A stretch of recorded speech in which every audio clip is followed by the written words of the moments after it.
देखिए, अशोक चौधरी की बेटी और किशोर कुणाल की बहू शांभवी चौधरी ने आज अपना नामांकन समस्तीपुर से कर दिया है। देखिए, राजनीतिक मैदान में पहली बार जरूर शांभवी चौधरी आई हैं, लेकिन जिस कॉन्फिडेंस से वो घूम रही हैं और साथ मिल रहा है उनके पति का, तो लग रहा है आज भी जब उन्होंने नामांकन किया, देखिए कई बड़े दिग्गज जो हैं वो पहुंचे थे। खुद चिराग पासवान, सम्राट चौधरी, विजय चौधरी पहुंचे थे। पिता अशोक चौधरी का आशीर्वाद लेकर शांभवी चौधरी नॉमिनेशन के लिए निकली। और देखिए, बार बार शांभवी चौधरी एक ही बात कह रही हैं कि बेटी को जिताइए, बेटी कभी धोखा नहीं देती है, बेटे को तो आपने कई बार मौका दिया है, एक बार बेटी पर भरोसा कीजिए, मैं बेटी हूं, मैं कभी समस्तीपुर की जनता को धोखा नहीं दूंगी। और सबसे इंटरेस्टिंग ये है, देखिए चर्चा कई तरह की थी, कई उम्मीदवार की थी जो शांभवी चौधरी के खिलाफ खड़े हो सकते हैं, लेकिन अभी तक इंडिया गठबंधन की तरफ से नाम फाइनल नहीं हुआ है, जिसका फायदा शांभवी चौधरी को मिलता दिख रहा है, क्योंकि लगातार वो कई दिनों से समस्तीपुर में जनता के बीच में है, जनसंपर्क अभियान चला रही हैं।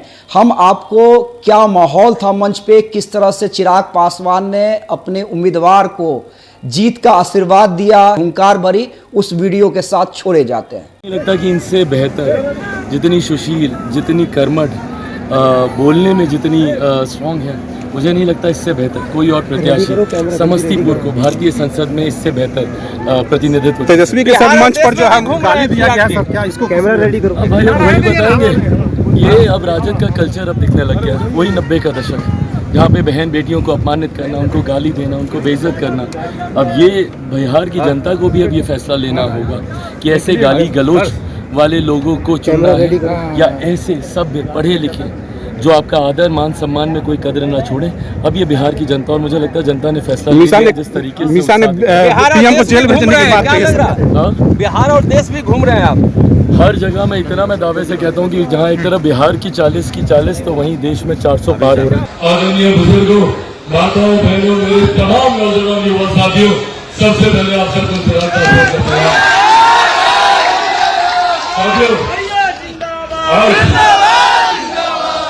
आज एक खास अवसर पर आया हूं और दिल से खुशी है मुझे।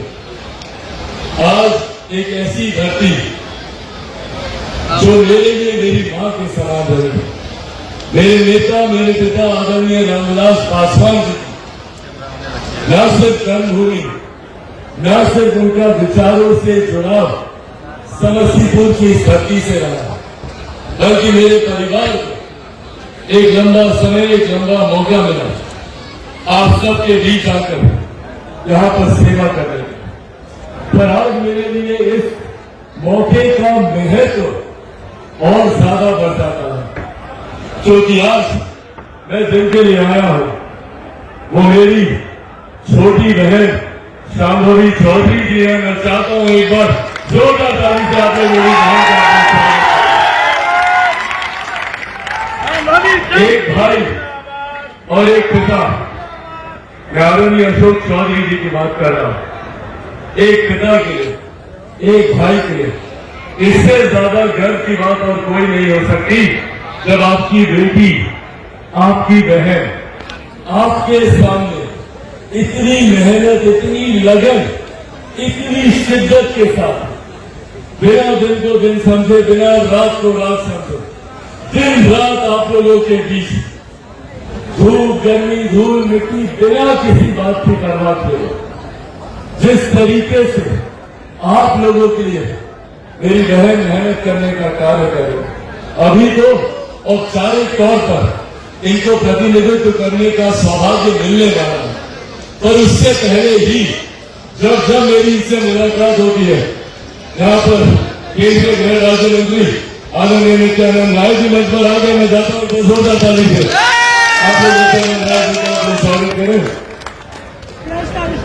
तो जिस मेहनत, जिस लगन के साथ यहाँ पर आप लोगों के बीच में, आप लोगों के दिल में जगह बनाने का वो प्रयास कर रहे हैं, और बहुत खूबसूरती से एक छोटी सी लाइन पर हर दिल में घर करने वाली बात मेरी बहन ने आज आप लोग के सामने बोली कि एक बेटी कभी धोखा नहीं देती है। एक बेटी खुश हो जाए अपनों को कभी मुसीबत में नहीं छोड़ेगी, अपनों को कभी दुख दर्द में अकेला नहीं छोड़ेगी। ये एक बेटी और एक बहन की खूबी है। साथियों, आज जब यहाँ आप लोग के बीच आया, बस यही यात्रा करने आया। शांभवी न सिर्फ मेरी छोटी बहन है, बल्कि युवा, तेज तरह, पढ़ी लिखी, जानकार होना, प्रखर वक्ता, जो कल जब भारत की संसद में जाएंगी और आप लोगों के जुड़े हुए विषयों को जब वो उठाने का काम करेंगी, तो न सिर्फ समस्तीपुर का सर, बल्कि पूरे बिहार प्रदेश का सर गौरव से ऊंचा होगा कि एक बिहार की बेटी इस तरीके से अपनी बातों को रख रही है। साथियों, आज जब हम लोग चुनाव की दहलीज पर हैं, जरूरी है हमारे प्रधानमंत्री जी का तीसरी बार देश का प्रधानमंत्री बना।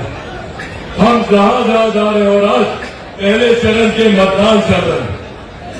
गया की बात हो, नवादा की बात हो, औरंगाबाद की बात हो या जमुई की बात हो, जहां से भी जानकारी मिल रही है, एक बात तय है, एक बात स्पष्ट है। केंद्रीय गठबंधन के हर एक प्रत्याशी की न सिर्फ जीत सुनिश्चित है, बल्कि जब परिणाम आएंगे तो आप जीत के अंतर को देखिएगा। बड़े मार्जिन के साथ एनडीए का हर प्रत्याशी हर लोकसभा से जीतने जा रहा है।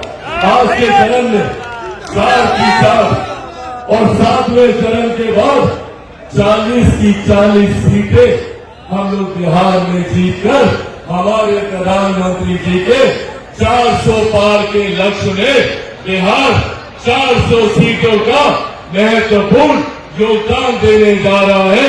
ये बात तय है, इसमें कहीं कोई संदेह नहीं है। साथियों, आज जब मैं प्रधानमंत्री जी को तीसरी बार देश का प्रधानमंत्री बनने की बात करता हूं, कारण है उसका। एकमात्र यही प्रधानमंत्री हैं जिनमें ये इच्छा शक्ति रही, जिन्होंने भारत की अर्थव्यवस्था को मजबूत करने का काम किया। कुछ लोग कहेंगे कि भैया अर्थव्यवस्था तो अर्थशास्त्रियों का विषय है, हम लोगों को क्या, पर जो लोग जानते हैं वो लोग समझते हैं कि जब किसी देश की अर्थव्यवस्था मजबूत होती है तो उस देश के हर राज्य का राजस्व बढ़ता है। जब राज्य का राजस्व बढ़ता है तो हर क्षेत्र का आर्थिक विकास होता है, और जब क्षेत्र का आर्थिक विकास होता है तो हर गरीब व्यक्ति के हाथ में ज्यादा कमाई आती है, प्रति व्यक्ति आय में इजाफा होता है। और यही कारण है कि पिछले 10 सालों में लगभग 25 करोड़ से ज्यादा ऐसे देशवासी जो गरीबी रेखा के नीचे थे, उन लोगों को गरीबी रेखा से बाहर निकालने का काम हमारे प्रधानमंत्री आदरणीय नरेंद्र मोदी जी के द्वारा किया गया। जहां एक तरफ हमारे प्रधानमंत्री ने देश की अर्थव्यवस्था को मजबूती देने का काम किया और अगले 5 साल का लक्ष्य रखा कि इसको तीसरी सबसे मजबूत अर्थव्यवस्था बनाना है, तो वही 2047 तक देश को, हमारे भारत को एक विकसित देश बनाने का लक्ष्य भी रखा गया, जिसकी नींव में जुड़े हुए हर विकास के कार्यों पर काम भी शुरू कर दिया। आज से पहले किसी प्रधानमंत्री ने महिलाओं के स्वास्थ्य की चिंता नहीं की थी। आज एक प्रधानमंत्री जो महिलाओं के लिए उज्ज्वला योजना लेकर आता है, किसी ने इनके सम्मान की चिंता नहीं की थी। पहला ऐसा प्रधानमंत्री जो महिलाओं के लिए शौचालयों का निर्माण करता है। हमारे प्रधानमंत्री जो महिलाओं की चिंता करते हैं, बुजुर्गों के अधिकारों की चिंता करते हैं। कोई बुजुर्ग या कोई भी गरीब व्यक्ति आर्थिक अभाव में स्वास्थ्य लाभों से वंचित न रह जाए, उनके लिए उज्ज्वला योजना लेकर आते। और अब तो उज्ज्वला योजना इतनी आसान हो गई है, हर वो व्यक्ति जिसको 5 किलो का राशन मिलता है आराम से जाएगा और आयुष्मान योजना के माध्यम से 5 लाख रुपए का मुफ्त में इलाज वो अपना करवा सकता है। हमारे प्रधानमंत्री ने ये इच्छा शक्ति दी थी। देश की नहीं, दुनिया की सबसे बड़ी गरीब कल्याण की योजना का उन्होंने निर्माण किया, जिसका श्रेय मेरे नेता, मेरे पिता आदरणीय रामविलास पासवान जी को भी जाता है। हमारे प्रधानमंत्री मेरे नेता आदरणीय रामविलास पासवान जी ने ये इच्छा शक्ति दी कि कोरोना काल में जब लोगों को भूखे प्यासे सड़क पर हजारों किलोमीटर की पैदल यात्रा करते हुए हम लोग देख रहे थे, तो उस वक्त मेरे नेता ने प्रधानमंत्री जी के साथ मिलकर देश में प्रधानमंत्री गरीब जन कल्याण अन्न योजना का निर्माण किया, जिसके तहत आज भी देश के 81 करोड़ लोगों को मुफ्त में राशन दिया जा रहा है। ये देश हमारे प्रधानमंत्री आदरणीय नरेंद्र मोदी ने मैं आप लोगों पर छोड़ के जाता हूँ। मैं याद आप लोगों से जरूर करूंगा कि वो दौर भी हम लोगों ने देखा, 90 का दशक भी हम लोगों ने देखा, जब घर से बहन बेटियां माए निकल नहीं सकती थी, बड़े तादाद पर पलायन हुआ।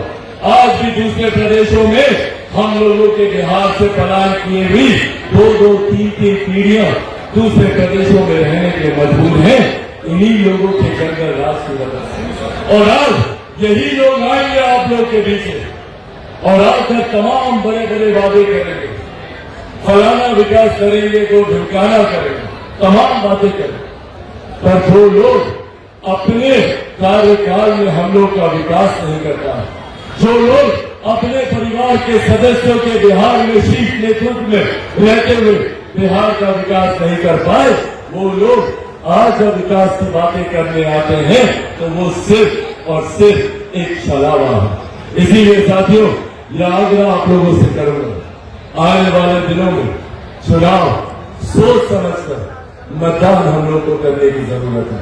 और ये विश्वास जाने से पहले आपको दिलाकर जाता हूं। अभी कुछ समय पहले हमारे साथी इस बात का जिक्र कर रहे थे कि आप लोग को एक नहीं 2-2 सेवक मिलने वाले हैं। जहां एक तरफ शांभवी जी मजबूती से केंद्र में प्रधानमंत्री जी के साथ बैठकर आपकी समस्याओं का समाधान ढूंढेंगी, आपकी जुड़ी हुई समस्याओं का हल निकालेंगी, तो वहीं मजबूती से हमारे भाई अशोक चौधरी जी मुख्यमंत्री जी के बगल में बैठकर आप लोगों की समस्या का समाधान करने का काम करेंगे। तो ऐसे में ये परिस्थिति इससे ज्यादा खूबसूरत नहीं हो सकती। जहां सीधा आशीर्वाद प्रधानमंत्री जी का भी है तो वहीं मुख्यमंत्री जी का भी है। और जब आप मेरी बहन को मजबूत करेंगे तो हमारे प्रधानमंत्री मजबूत होंगे, आदरणीय मुख्यमंत्री नीतीश कुमार जी मजबूत होंगे, जीतन राम मांझी जी मजबूत होंगे, उपेंद्र कुशवाहा जी मजबूत होंगे और चिराग पासवान जी मजबूत होंगे। बिहार और बिहारी फर्स्ट की सोच के साथ निकला, उस सोच को धरातल पर उतारने के लिए मुझे मजबूती मिलेगी। ऐसी सोच का धरातल पर उतरना जरूरी है जो महिलाओं के सम्मान, बुजुर्गों के अधिकार और युवाओं के भविष्य की चिंता करे।